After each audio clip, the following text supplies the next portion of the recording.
Hello, welcome to Moonbath Chats. It's time to talk about my favorites from the year 2024. People are talking about movies.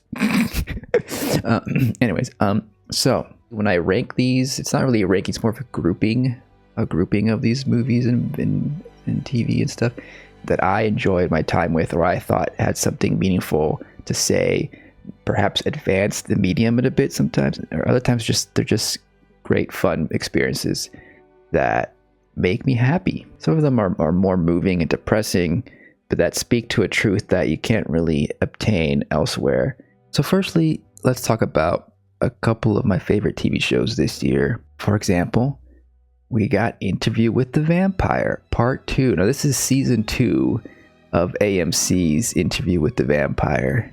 It's an adaptation of the Anne Rice book, right? And we saw the movie back in the 90s with Tom Cruise. I think overall this is a more thorough, even more up-to-date adaptation. You know, I think the characters and the acting and the writing in general is top-notch here. I've talked and gushed about this series at length on the channel before, so you can check those videos out for more of my detailed thoughts and breakdowns of each episode of the season. In general, it's a marvelous vampire romance.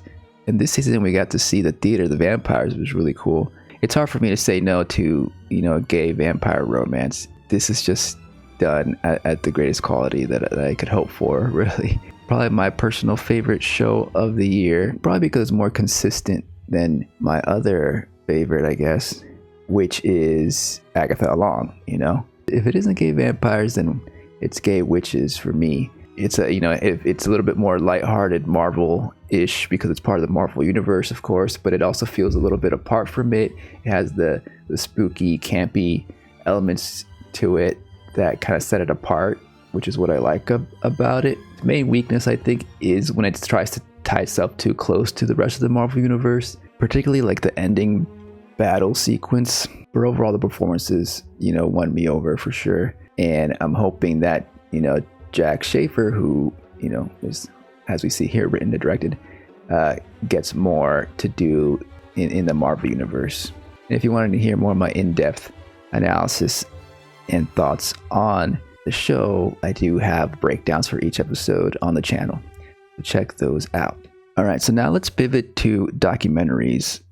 Speaking of the theatrical, Orlando, My Political Biography, is kind of like a theatrical, poetic, retelling of Virginia Woolf's Orlando story, through the perspective of various real life, real world trans people. It's very much an experimental documentary that mixes fact and fiction. We have like real life people here reciting words and passages from the book and then relating it to their own lives. They're pretty much writing to Virginia Woolf, who's long past, of course, relating their stories and their experiences to how they relate to Orlando, this character who transitions from male to female in Virginia's book, and how they relate to that character and how the spirit of that character continues in the real world, it transcends the novel and how Orlando exists today. So we get stories of medical transitioning, including the use of hormones, whether testosterone or estrogen, and the processes and troubles trans people have to go through today. So we get a wide variety of trans and non-binary people here sharing their experience. And I think just the structure of this documentary blends well with Virginia's book. And we get some fun scenes like this. You bitch, this little shit. Do you want to know what's in it? Your liberation. So that's a good one.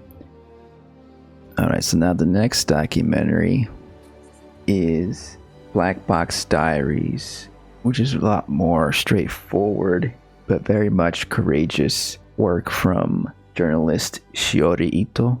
It's basically a diary of her experience, with sexual assault and her trying to speak her truth, because the man that assaulted her is very powerful. He's connected with the prime minister, and as you can suspect, it doesn't go so well. As usual, the press blames her, and it's hard for her to get justice, right? And so it's her journey trying to get some justice, and it exposes the corrupt, judicial and system of Japan, which is very much like other parts of the world. But it's so personal that you really get to know Shiori more so than, a documentary that maybe have been more objective. It has that feeling of authenticity that I think elevates this story above other documentaries of this ilk. It's also inspiring. She stands up to these awful men, and she gets a lot of support. And from one horror to another, next we have No Other Land. Now this is probably the most important and most urgent documentary of the year, and perhaps of the last decade or so. No Other Land is about the Israeli occupation of Masafer Yatta in the West Bank. It's harrowing documentation of the displacement that is going on in Palestine right now, focusing on activist Bassel Adra and his friendship with Israeli journalist Yuval Abraham. So it has this element of the classic story of two friends from the opposite side of the tracks, right? Of the have and the have-nots. But it's very much, of course, a documentary, a reality, which makes it that much more excruciating to watch. These families and their homes getting bulldozed, them getting kicked out by settlers who have been brainwashed by the Israeli state and, treat them less than human. But it's also, in a way, again, inspiring to see his family and the people here remain resilient, survive how they can, whether it's living in the caves there or rebuilding their communities after they get demolished, then having to rebuild it again.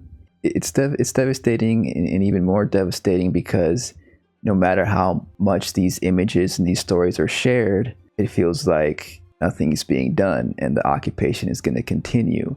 And since the release of this film at the festival circuit, which was like last year, things have only gotten worse. Of all the movies on this list, this is definitely the one I feel like everyone should watch, especially if you've been trying to avoid the horrible news and images that are coming from Palestine right now. And then also this movie is having a lot of trouble finding distribution in the US. The filmmakers had to distribute this on their own. They couldn't find a distributor. So of course it is concerning that a movie like this is going to have a limited reach, because of that. So hopefully it gets some digital release soon online or on some service so more people can see it. It is nominated for an Oscar, and if it wins that Oscar, which I think it should, it'll hopefully bring more awareness to it and help it get distribution. The story should have been widely available yesterday. Let's feel a little bit better by going into some fiction here.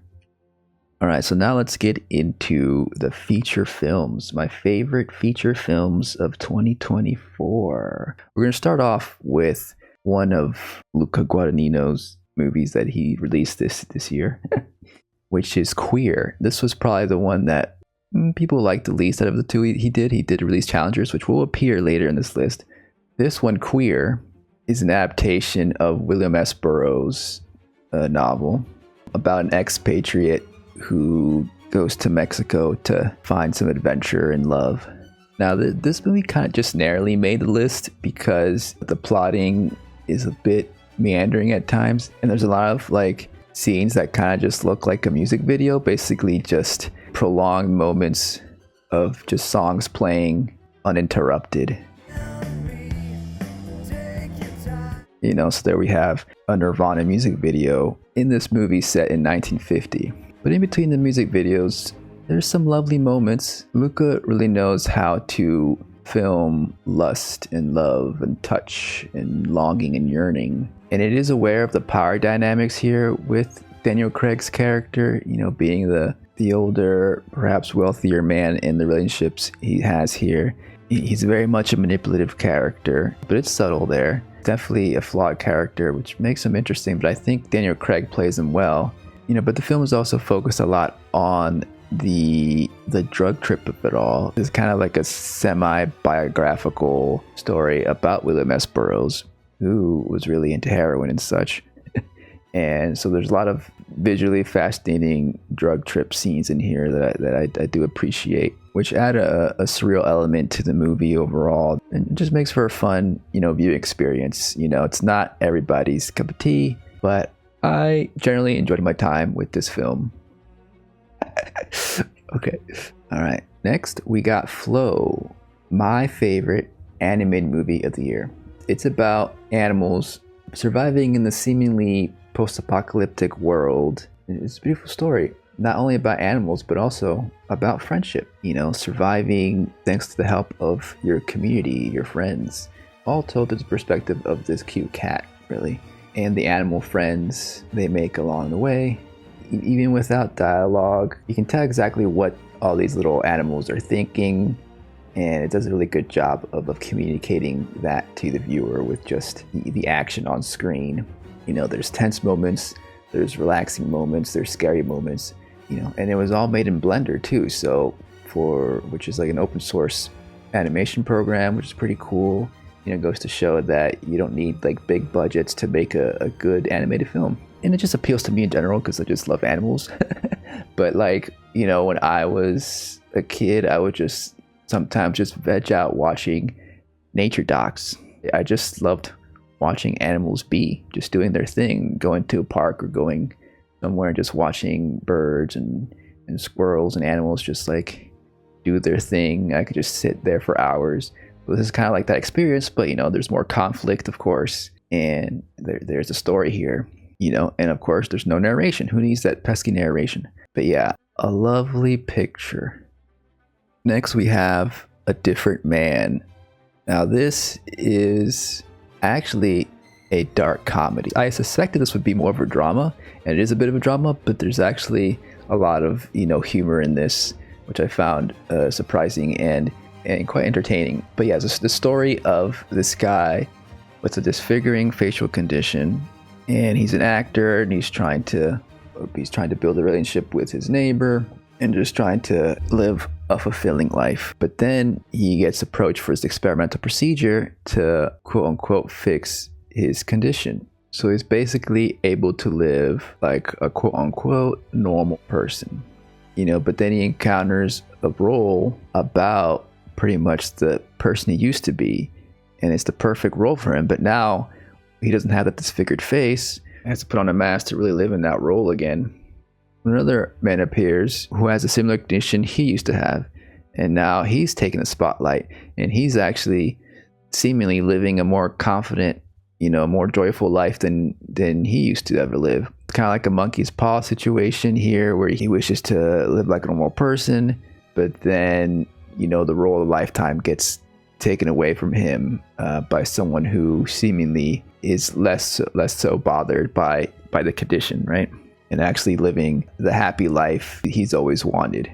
This story could have easily gone into the trite biopic type of saccharine story, feel good story that like we've seen a lot of. But it actually kind of turns the story on its head.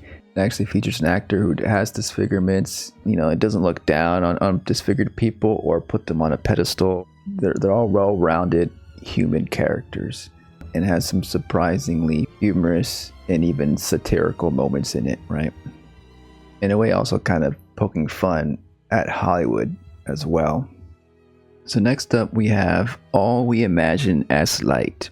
This is an Indian film about a couple nurses living their life in Mumbai, trying to make it work in the big city, looking for meaning, looking for love. It feels like a very much authentic portrait of life in Mumbai. It's also, the juxtaposition of an older woman versus a younger woman who's still navigating, her desires. There's that struggle of her kind of hiding with her boyfriend, trying not to be perceived as too, promiscuous. I don't know if this is in all copies of the movie, but in my copy, there was like there's a sticker here. It's like, I guess, where like you have to have a warning like, oh, whenever a character is drinking in a movie, you have to have warning: drinking is injurious to health. I don't know if anybody knows in the comments what the rules and regulations are over there. I'd be interested in knowing. I feel like this film it feels a little bit rebellious, you know. It's not so afraid to showcase maybe more of a liberating type of lifestyle for women in India. And it is a movie by a female filmmaker, Payal Kapadia. The romance here between the younger woman and her boyfriend, I feel like it's very sweet and very mindful in general how it's portrayed. Very well made movie, I think. And by the ending, it's actually a kind of a feel good movie too. It's like it makes you feel nice at the end, I think. The next movie, I'm not sure, made me feel so nice. It's a Yorgos Lanthimos movie, Kinds of Kindness. Now, I feel like this movie kind of got forgotten. I think maybe people were comparing it too much like Poor Things, which was Yorgos Lanthimos' last movie that, got a bunch of awards. This one, again, is Yorgos going back to perhaps his earlier style of filmmaking that's a bit less accessible. This one's actually an anthology of like 3 separate stories, really. So actors are playing like different characters in each different story. We got some good actors and good performances from Defoe, Jesse Plemons, Emma Stone. It has those odd elements of a Yorgos film, a sort of heightened reality, but very much entertaining to me. It might not be like as polished or cohesive as something like Poor Things or maybe The Favorite, but it has that refreshing element that I think is missing from a lot of big award-seeking movies out there, right? You're either into Yorgos, you're not, But if you like his weird sensibilities, and enjoyed his earlier stuff, I think you'll dig this one too. So next we got The Girl with the Needle. This one came as a surprise to me. Not many people were talking about it. I just kind of watched this on a whim. It's actually kind of good, like a horror adjacent movie too. It's basically about this woman in post World War I Copenhagen. She's like working class. She's down on her luck. A story you might be familiar with of a woman who's trying to find a better life, and often in this patriarchal world, the only way to get there is by marrying a wealthy man, right? And then of course things don't go as she would like.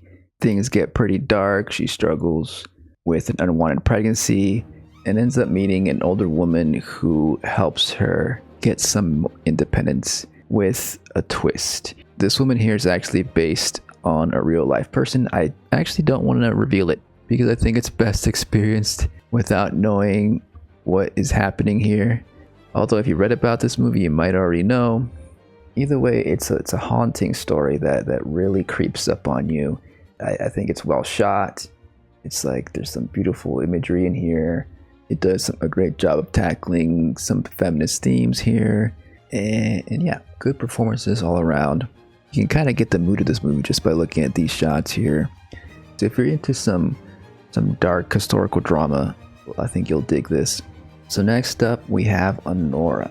Now, I have discussed Anora on the channel before, particularly about the relationship between Igor and Anora, which has issues, is problematic, you might say. All in all, I come down on the positive side. There's some critique that maybe the ending is irresponsible for rewarding a character who attacks Annie. Some have issues with just the sexuality in the film, but my interpretation really is more that the film is punching at the rich in general, the people in power, and Annie in the end finds solidarity with her class. She's a messy character, and so the ending is messy. It feels real to me. It has some authenticity to it. It definitely makes this guy out to be a naive jerk, and of course the parents, who are the people with the power and all the money, as just awful people. It's a fun, bombastic, crime thriller situation going on. You know, in general, I think Sean Baker, director, has always focused on, you know, working class characters, often sex workers. He does tend to humanize them more so than most directors or screenwriters. So I thought the movie did a good job overall. Next, we have The First Omen. This one is probably my favorite horror movie of the year. You can make a case that some other movies on this list are horror, but as for like traditional horror in the traditional Catholic sense, this is the one.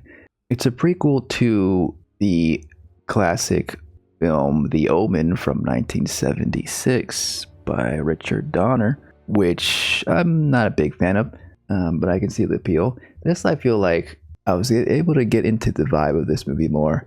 It focuses on, you know, a young nun moving to Rome, joining a covenant here as the story of the Antichrist unfolds, right? But having such a strong focus on this character and her struggles with, you know, faith and the demonic, you know, and the comparisons with her roommate nun, who is a little bit more of a liberated nun figure, at least when it comes to the nightlife. She's a fun nun, you know, she has some fun. The story is somewhat familiar, but still offers a lot of nuances and freshness, you know, to keep you guessing. And then the actual horror elements, the scares, the demonic possessions, all that is top notch. Sometimes even a bit overwhelming. On my first watch, I had to pause and take a little bit of a breather, you know, and a couple times.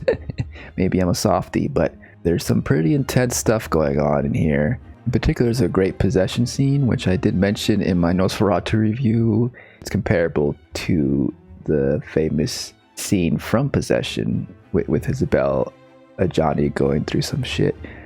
This one takes it in another direction that is similarly intense.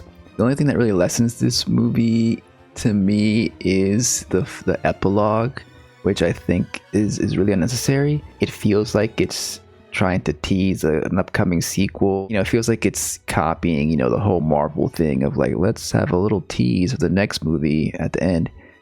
It kind of just throws off the pacing and it just feels like superfluous.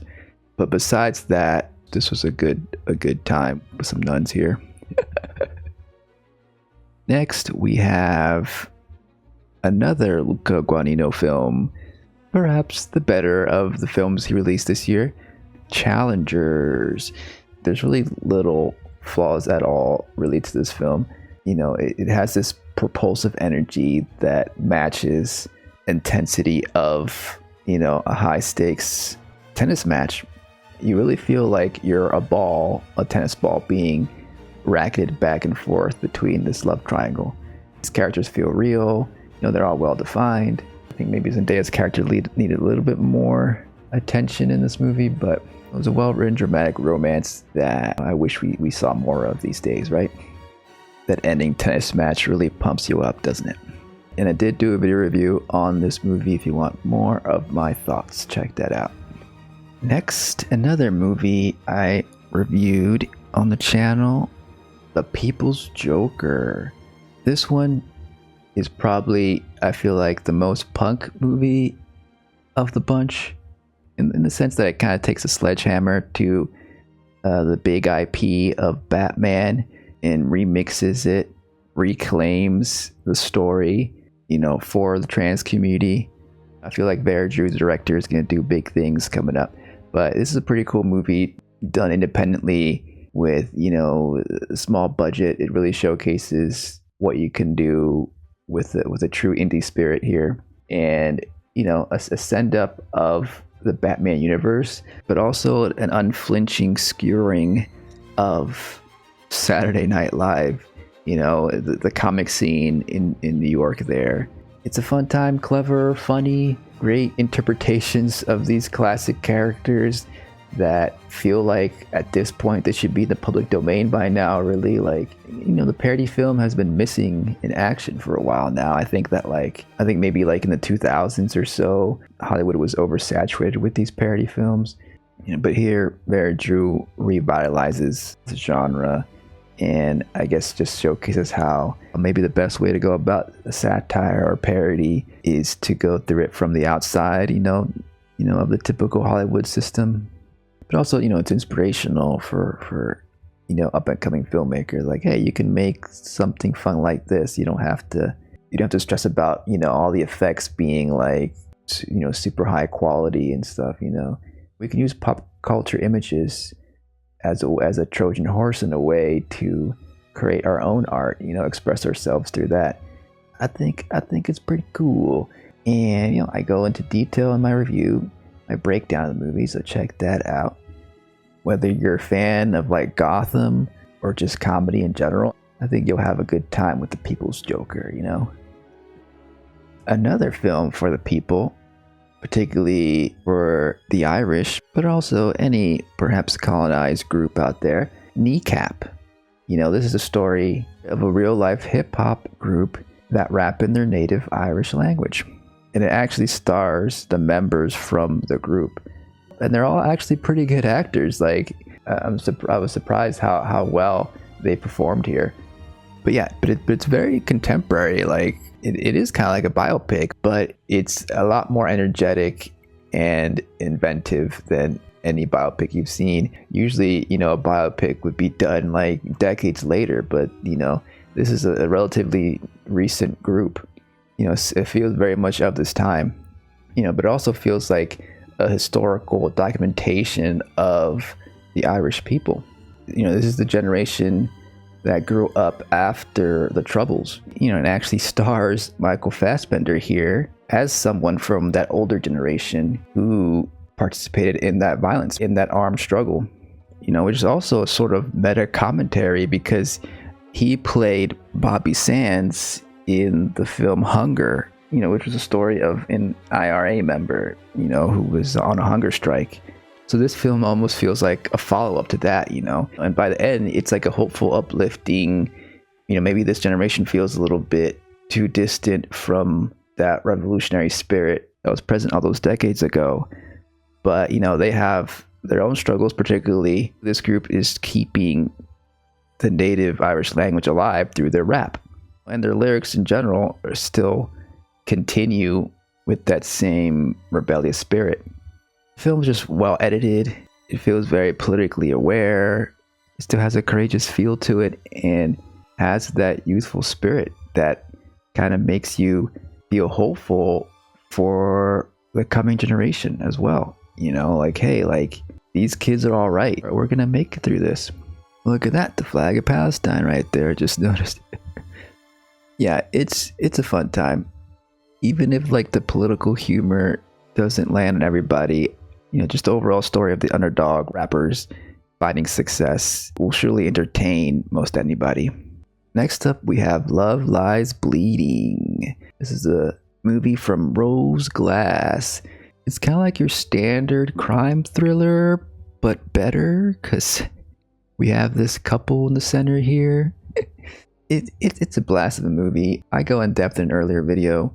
I got some minor quibbles, particularly with Ed Harris' character, but it's about these two, Katie O'Brien and Kristen Stewart here, do a marvelous job. Story of a gym manager and a bodybuilder who fall for each other and try to achieve their dreams while evading organized crime.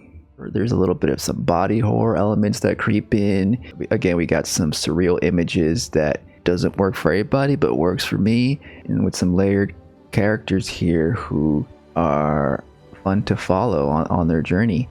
It's not like super deep as some other movies on this list. A little bit more pulpy, but that's okay. It's a good ride. Lastly, but not least, we have I Saw the TV Glow. Out of all the movies on this list, I think this one may have the longest lasting power. This one might be the most memorable in the years to come. A showcase for maybe one of our most inventive filmmakers today.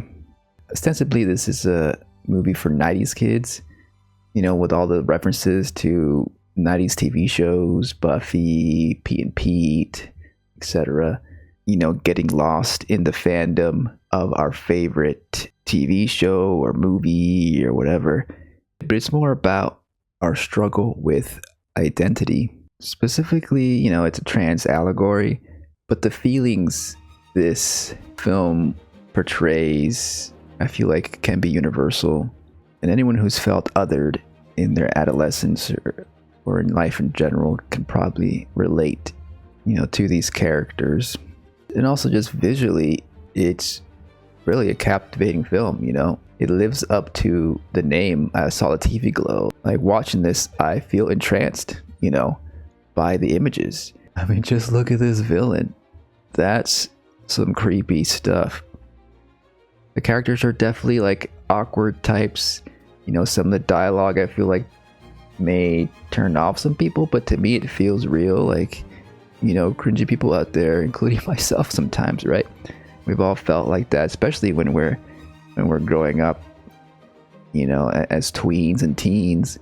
Some of it is a bit exaggerated, but for effect, and overall the mood and the pacing may be a bit slow, and perhaps the ending is a bit, confusing and maybe unpleasant. But that's also kind of the point of it, right? To evoke this feeling of unpleasantness, this lethargic mood one may go through when they feel trapped in the particular role society has assigned for them, whether it's gender, whether it's race, class, etc. The longer we're trapped, the more detrimental it is to our health. I find this to be a cautionary tale. There's so many other people out there who are going through the same thing, and you don't have to face those struggles alone. This film has a very particular vibe that may be an acquired taste for some, but like, the works of David Lynch, for example, like taking the time to really sit with it and truly engage with what it's trying to do, it could really come together after the fact. And then maybe on a second viewing, it really clicks. But also like a Lynch movie, it's not the type of movie that you can easily slip into and be in the mood to watch all the time, right? It does have that melancholy mood to it. But I think it's a great achievement. And it's one of the best, if not the best film of 2024, in my opinion. It's definitely one of my favorites. All right, those are my favorites of last year. Here we have a little look of all the movies mentioned and TV shows, except Interview with a Vampire isn't on here because most TV shows aren't listed on Letterboxd.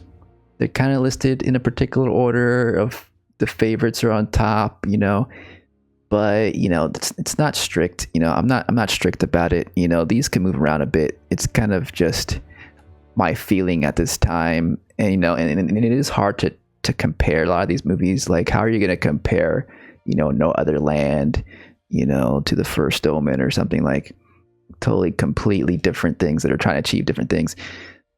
This is my feeling at this very moment, which can change in the future. Sometimes a year's time, some of these movies kind of fall off a little bit, and some rise further. And maybe there's movies that I didn't get a chance to see, and I may decide later are like my favorite of that year.